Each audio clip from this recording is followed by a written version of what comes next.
The fourth one is actually my favorite. This is the hallucination theory, the idea that all of Jesus' followers, including his disciples, hallucinated and they didn't really see Jesus. There was a mass hallucination.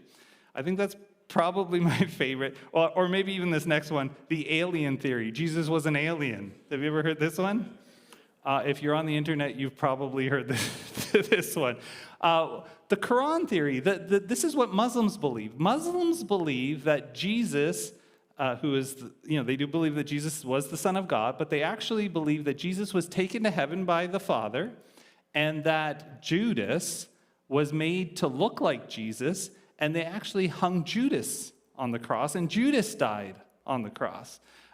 This is what Muslims believe to this day, and that's what they do to try and make it seem like Jesus didn't actually raise from the dead. But let's look at the facts of what actually occurred that day according to the gospel accounts that we have.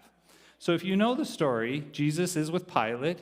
They want him to be crucified, and the first thing Pilate does is he has Jesus flogged. They tie him to this post like this, and they would take what is known as the cat of nine tails, or the flogging instrument. It would have these metal balls on it that look kind of like little dumbbells that were tied to it. Sometimes it would have shards of like sharp stone or even glass or rock. And they would whip him up to 39 times. This would tear away the skin. It would often show muscle. It would show the spine. It would show sometimes the internal organs. And what that caused is mass bleeding. Because of that, his heart rate, the heart rate of the person being flogged, would increase to a high level to compensate for the fact that so much blood was being lost. Sometimes people would go into cardiac arrest because their heart was beating so fast, and sometimes it would lead to failure of other organs. Often during floggings, people would die. Prior to even being crucified, they would often die at this moment. After Jesus is flogged, they give him a cross, and he must carry that cross. And if you know anything about where Jesus is, he's not able to make it all the way to where he's going to be crucified. And Simon even has to come in and help him. We know this from the accounts that are given.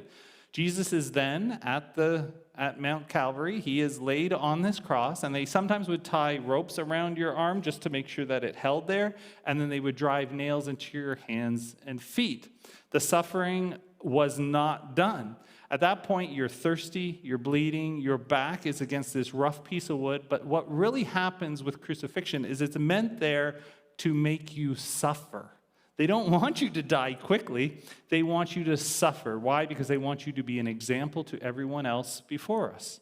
They want you to, the Romans did crucifixion quite regularly. If you know the story about the slave Spartacus who starts a revolt with the Romans actually crucified hundreds of people every single mile all the way to Rome from where they actually were fighting against the Romans. And the idea was once Spartacus lost, the point was to be like, look, this is what happens if you're a slave and you get out of line. So they were very good at crucifixion. It's not something that just happened irregularly. It was a common occurrence. And so as Jesus hangs on the cross there between these two thieves, what would happen is you would begin to asphyxiate on your own blood. Your heart rate is increased.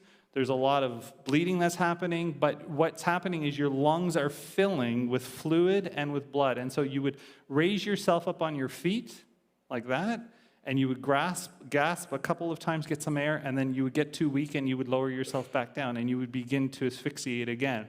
And over a period of time of raising and lowering, you just run out of strength to be able to do that. And so as time goes on, you're just slowly dying. And that's why at the end, if you remember the account, they actually come at the end of the day to break the legs or break the kneecaps of those who are on the cross. And the reason why they do that is so that you can't raise yourself back up again, right? So that you can't grasp more air. And so when they come to do that to Jesus, they're like, oh no, he's already dead.